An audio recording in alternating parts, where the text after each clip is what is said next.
반갑습니다. 이상원 교수입니다. 오늘은 데살로니가 전후서 강의 18번째 시간, 마지막 시간입니다. 오늘의 주제는 제10장 기도의 요청과 게으름에 대한 경고라는 제목으로 데살로니가 후서 3장 1절에서 18절까지를 상고하도록 하겠습니다. 오늘은 5가지 제목의 소주제를 중심으로 본문을 살피겠습니다. 첫 번째 주제는 3장 1절과 2절 기도를 부탁하는 바울이라는 제목으로 같이 생각하도록 하겠습니다. 바울이 위대한 사도였다는 점에 대해서는 우리 가운데 이 의의를 제기할 사람이 없을 것입니다. 그런데 바울의 위대함은 단순히 그가 재능이 탁월한 사람이었다 하는 점에서만 확인되는 것이 아닙니다. 그의 위대함은 바울이 언제나 하나님께 겸손하게 의존하는 태도에서도 발견됩니다. 2장 17절에서 데살로니가 교회 성도들을 위하여 기도한 바울은 3장에서는 거꾸로 디모데와 실로아노가 포함된 자신들을 위하여 기도해 달라고 요청합니다. 바울은 자신과 데살로니가 교회 성도들과의 관계를 기도와 위로를 주고받는 상호적인 관계로 파악합니다.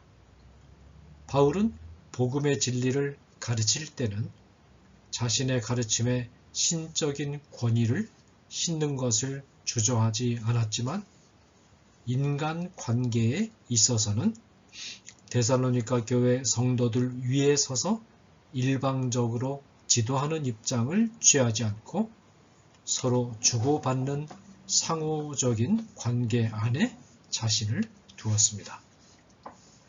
1절과 2절을 보겠습니다. 끝으로 형제들아 너희는 우리를 위하여 기도하기를 주의 말씀이 너희 가운데서와 같이 퍼져나가 영광스럽게 되고 또한 우리를 부당하고 악한 사람들에게서 건지시옵소서 하라. 믿음은 모든 사람의 것이 아니니라. 끝으로 형제들아 라는 표현이 등장하는 것으로 볼 때 바울 서신에서 늘 그렇듯이 지금까지 다룬 것과는 다른 새로운 주제가 시작된다는 것을 알 수 있습니다. 바울이 부탁한 기도 제목은 2가지입니다. 먼저 바울은 말씀 사역을 위하여 기도를 부탁합니다. 바울은 주의 말씀이 퍼져나가 영광스럽게 되도록 기도를 부탁합니다. 말씀이 퍼져나간다는 표현은 개역 한글판에서는 말씀이 다름질한다고 번역되어 있는데 이 번역이 원문의 의미를 더 잘 살린 번역입니다. 왜냐하면 이 단어는 군대에서 전령이 하달받은 명령을 신속하게 전달하기 위하여 힘을 다해 달려가는 모습을 묘사하는 표현이기 때문입니다. 전령처럼 빠르게 전파되는 말씀의 모습을 묘사한 성경 본문으로는 시편 147편 15절을 들 수 있습니다. 그의 명령을 땅에 보내시니 그의 말씀이 속히 달리는도다. 바울은 자신이 전하는 말씀이 신속하게 널리 퍼져서 많은 열매를 거둘 수 있도록 기도를 부탁합니다. 바울은 말씀이 신속하게 전달될 뿐만 아니라 전달된 말씀이 열매를 거두는 광경을 보고 사람들이 하나님께 영광을 돌릴 수 있도록 기도합니다. 말씀이 빠른 속도로 전파되도록 부탁을 할 때 바울은 자신이 데살로니가 교회에서 했던 사역을 생각하고 있습니다. 그것은 너희 가운데서와 같이 라는 어구에서 확인할 수 있습니다. 바울은 데살로니가를 떠난 이후 베레아, 아테네를 거쳐서 고린도에 머무는 중인데 바울이 데살로니가 교회에서의 사역을 어떤 향수처럼 계속 떠올리고 있는 것은 베레아나 아테네 체류를 시작한 지 얼마 되지 않은 고린도에서의 사역이 뜻대로 쉽게 이루어지지 않고 있음을 간접적으로 시사해 주는 것입니다. 만일 이런 도시들에서 사역이 잘 이루어졌다면 베레아에서처럼 또는 아테네에서처럼 또는 고린도에서처럼 이라는 표현을 자신 있게 썼을 것입니다. 베레아에서 일을 할 만하다고 생각했을 때 바울은 떠나야 했고 아테네에서는 별다른 열매를 거둘 수가 없었고 고린도에서는 시르이와 좌절을 극복하지 못하고 있었습니다. 이와는 대조적으로 데살로니가에서의 사역은 빠른 시간에 큰 성공을 거둔 사역이었습니다. 사도행전 17장 4절에 보면 경건한 헬라인의 큰 무리와 적지 않은 귀부인도 권함을 받고 바울과 실라를 따랐다는 언명이 있는 것으로 볼 때 데살로니가에서의 말씀 사역이 신속한 열매를 거두었음을 알 수 있습니다. 빠른 시간에 큰 성공을 거둔 것이 화근이 되어 유대교인들의 미움을 사서 쫓겨났을 정도였으니까요. 바울은 이런 사역이 계속되도록 기도 부탁을 하고 있는 것입니다. 바울의 두 번째 기도 제목은 부당하고 악한 사람들에게서 건져 주시도록 기도해 달라는 것입니다. 부당하고 악한 사람들은 주로 바울이 사역을 하는 현장마다 뒤따라 다니면서 바울을 괴롭힌 유대교인들을 가리킵니다. 그러나 유대교인이 아닌 사람 중에 바울의 사역을 방해하는 자들도 많았습니다. 바울은 이들을 염두에 두고 믿음은 모든 사람의 것이 아니니라 라고 말하고 있는데 이 말은 자신의 사역을 집요하게 방해하는 자들 가운데 구원받지 못할 자들도 있다는 뜻입니다. 거듭거듭 전달되는 복음의 말씀을 끝내 받아들이지 않는 자들은 영원히 사하심을 얻을 수 없는 성령을 회방하는 죄 안에 들어가게 됩니다. 하나님의 복음의 말씀은 온 인류에게 그 문이 열려 있으나 항상 열려 있는 것은 아니며 온 인류가 모두 예외 없이 다 복음을 받아들이는 것도 아닙니다. 복음 전도자들의 최선을 다한 전도 노력에도 불구하고 구원의 대열에 서지 못하는 자들이 있을 것입니다. 다음으로 추가적인 교훈을 주기 위해 세심히 준비하는 바울이라는 제목으로 3장 3절에서 5절 말씀을 계속 살펴보겠습니다. 1, 2절에서 기도를 부탁한 바울은 3절에서 다시 데살로니가 교회 성도들에게로 화제를 돌려서 하나님이 이들을 지켜주실 것이라는 확신을 밝힘으로써 이들을 격려합니다.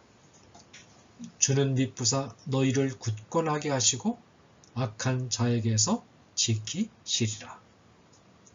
악한 자는 데살로니가 교회 성도들을 괴롭히는 유대교인들을 뜻합니다.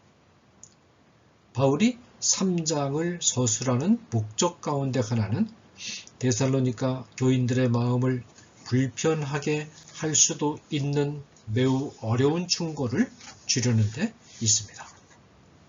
바울은 데살로니가 교회 성도들의 잘못된 부분을 지적하기에 앞서서 이들이 자신의 지적을 오해하지 않도록 세심하게 준비 작업을 합니다. 우선 4절에서 바울은 데살로니가 교회 성도들을 칭찬합니다. 너희에 대하여는 우리가 명한 것을 너희가 행하고 또 행할 줄을 우리가 주 안에서 확신하노니. 바울은 데살로니가에서 사역할 때 자신이 그들에게 준 명령을 그들이 충실히 이행한 것을 칭찬합니다. 그러나 바울의 칭찬은 거기서 그치지 않습니다. 바울은 이들이 미래에 또 행할 줄을 확신하면서 미래의 모습에 대하여 앞당겨서 칭찬합니다.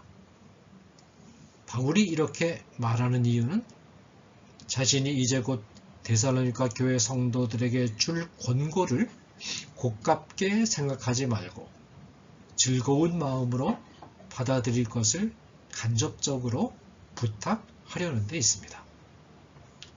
바울은 데살로니가 교회 성도들을 칭찬하면서 새로운 권고를 받아들일 수 있도록 마음의 준비를 시킵니다.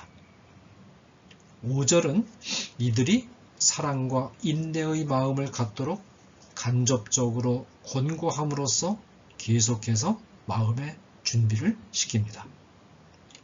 주께서 너희 마음을 인도하여 하나님의 사랑과 그리스도의 인내에 들어가게 하시기를 원하노라.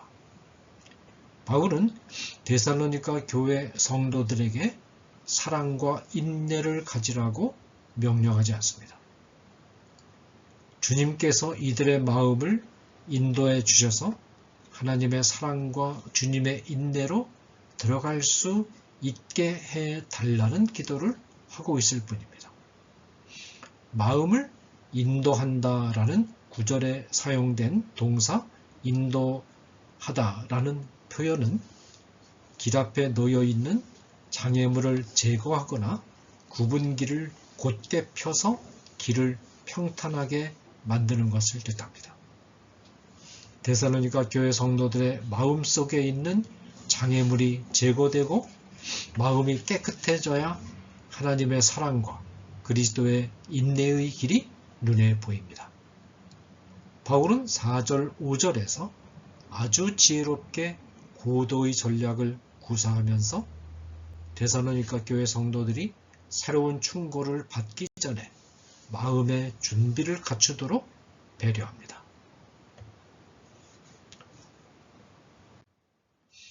다음으로는 3장 6절에서 10절에 있는 내용을 목회자와 성도의 경제생활이라는 제목으로 같이 살펴보겠습니다.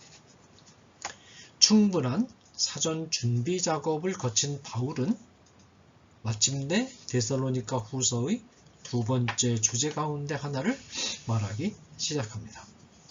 형제들아, 우리 주 예수 그리스도의 이름으로 너희를 명하노니 게으르게 행하고 우리에게서 받은 전통대로 행하지 아니하는 모든 형제에게서 떠나라.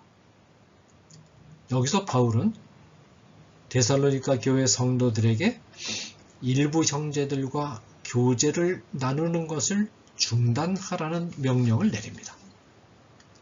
이 형제들의 특징은 두 가지인데 먼저 이들은 게으르게 행하는 자들입니다. 게으르게 행한다는 말은 일하지 않고 이리저리 배회한다는 뜻입니다. 동시에 이들은 우리에게 받은 전통대로 행하지 않는 자입니다. 전통은 바울이 데살로니가 교회 성도들에게 전한 복음의 말씀을 뜻합니다. 이들은 재림의 때가 이미 도래했다는 잘못된 가르침에 현혹된 자들입니다. 이들은 세상 종말이 왔기 때문에 일할 필요가 없다고 주장했습니다. 바울은 이들에 대해서 이미 데살로니가 전서에서 권고한 일이 있습니다. 또 너희에게 명한 것 같이 조용히 자기 일을 하고 너희 손으로 일하기를 힘쓰라. 데살로니가 전서 4장 11절. 또 형제들아 너희를 권면하노니 게으른 자들을 권계하며. 데살로니가 전서 5장 14절. 그러나 바울이 데살로니가 전서에서 제시한 권고는 원하는 열매를 얻지 못했습니다. 이 때문에 바울은 데살로니가 후서를 쓰게 되었고, 데살로니가 전서에서는 지나가는 어조로 간략히 언급되었던 문제가 후서에서는 중심 주제 가운데 하나로 취급되기에 이르렀던 것입니다. 바울은 게으른 형제들에 대한 태도를 말하기에 앞서서 바울 일행이 데살로니가에서 어떤 모습으로 생활했는가를 상기시킵니다. 7절을 읽겠습니다. 어떻게 우리를 본받아야 할지를 너희가 스스로 아나니 우리가 너희 가운데서 무질서하게 행하지 아니하며. 무질서하게 행하지 않았다라는 말은 일을 하지 않고 한가하게 놀면서 지내지 않았다라는 뜻입니다. 바울은 8절에서 밝히고 있는 것처럼 값없이 양식을 먹지 않았으며 아무에게도 누를 끼치지 않기 위해 밤낮으로 일하여 생활비를 해결했습니다. 9절은 목회자의 경제 생활에 관한 교훈을 준다는 점에서 중요한 본문입니다. 우리에게 권리가 없는 것이 아니요 오직 스스로 너희에게 본을 보여 우리를 본받게 하려 함이니라. 9절 말씀은 축약된 형태로 목회자의 경제 생활의 핵심을 잘 보여줍니다. 우리에게 권리가 없는 것이 아니요 라는 말은 목회자의 경제 생활의 일반 원리고, 오직 스스로 너희에게 본을 보여 우리를 본받게 하려 함이니라는 것은 일반 원리를 보완하는 예외 규정입니다. 중요한 것은 예외 규정을 일반적인 원리로 적용하려고 해서는 안 된다는 것입니다. 먼저 일반적 원리부터 살펴보겠습니다. 우리에게 권리가 없는 것이 아니라는 말씀은 복음 전파에 전적으로 헌신한 사역자에게는 교인들로부터 제공되는 돈으로 생활을 할 권리가 있다는 뜻입니다. 예수님도 같은 원리를 말씀하셨습니다. 너희 전대에 금이나 은이나 동을 가지지 말고 여행을 위하여 배낭이나 두벌 옷이나 신이나 지팡이를 가지지 말라. 이는 일꾼이 자기의 먹을 것 받는 것이 마땅함이라. 마태복음 10장 9절 10절 말씀. 그 집에 유하며 주는 것을 먹고 마시라. 일꾼이 그 삭을 받는 것이 마땅하니라. 이 집에서 저 집으로 옮기지 말라. 누가복음 10장 7절 말씀. 예수님은 복음 사역자는 복음 사역을 성실하게 수행하는 데 힘쓰면서 성도들이 제공하는 물질을 받아서 생활하는 것이 바른 길이라는 원리를 천명하셨습니다. 그것은 마땅한 일입니다. 목회자는 목회의 부름을 받은 이상 목회에 전념해야 되고, 성도들은 목회자가 목회에 전념하도록 경제적으로 지원할 의무가 있습니다. 이것이 일반 원리입니다. 그러나 예외 없는 규칙은 없습니다. 바울이 데살로니가에서 만난 상황은 예외적인 상황이었습니다.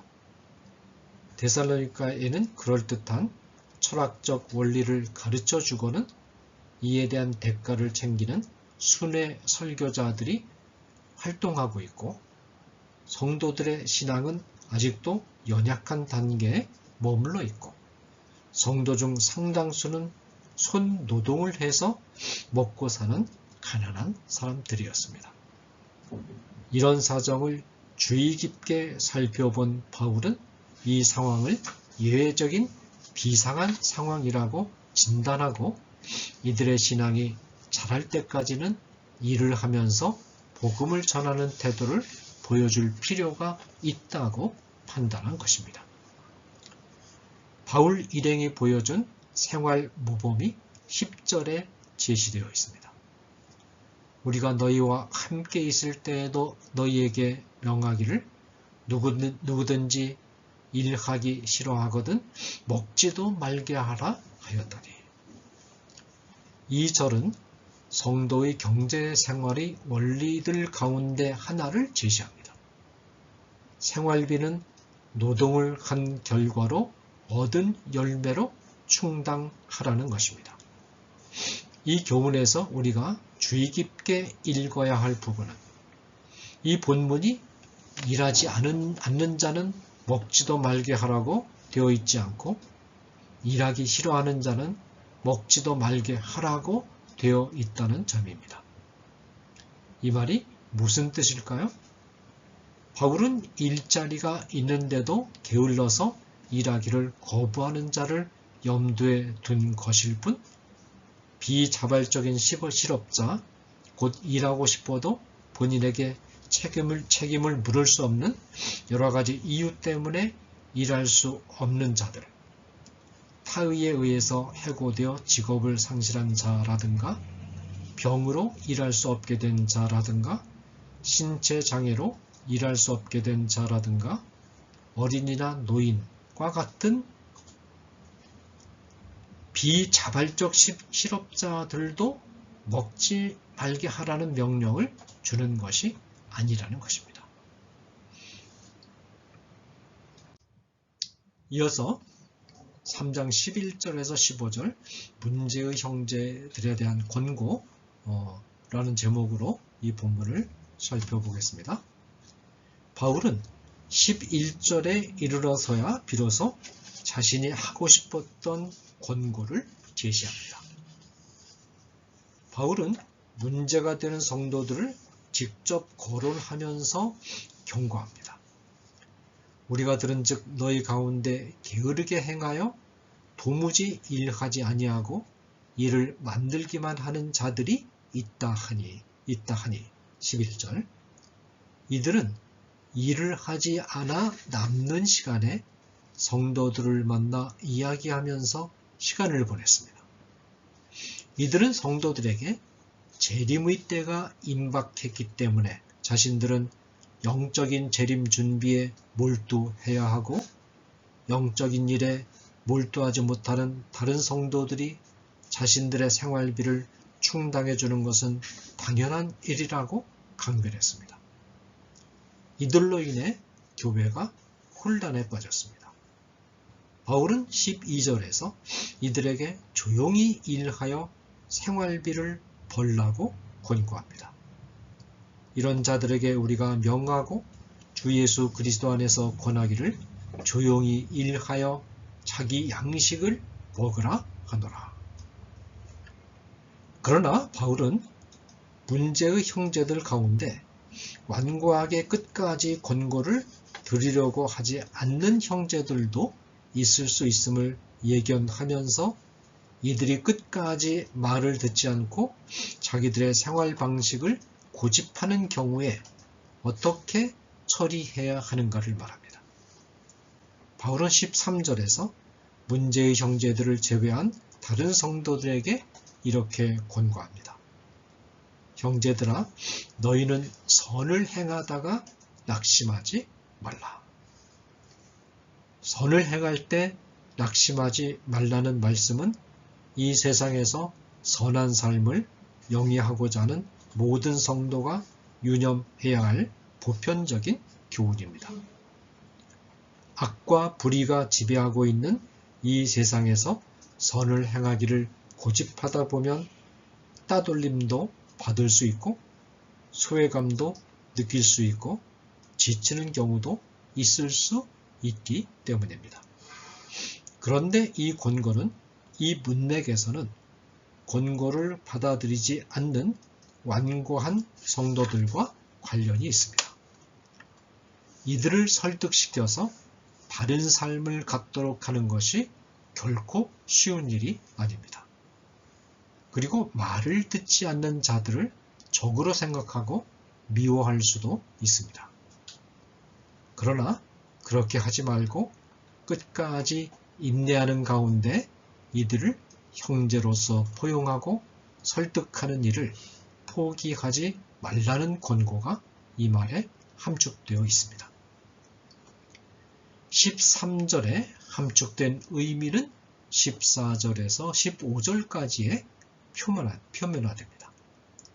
누가 이 편지에 한 우리말을 순종하지 아니하거든 그 사람을 지목하여 사귀지 말고 그로 하여금 부끄럽게 하라. 바울은 끝까지 말을 듣지 않는 자들과는 사귀지 말라고 단호하게 명령합니다. 그러나 이처럼 친밀한 교제를 중지하는 목적은 이들을 영구적으로 교회에서 쫓아내려는 데 있지 않습니다. 이들로 하여금 부끄러움을 느끼게 하기 위한 것입니다.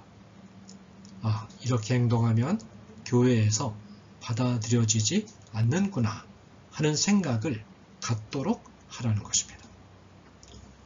교회에서 성도들이 바르지 못한 행동을 계속하면서 고치지 않으면 고칠 때까지 이들을 소외시킬 필요가 있습니다. 교회에서는 아무렇게나 행동해도 다 용인해 준다는 인상을 주는 것은 바람직하지 않습니다.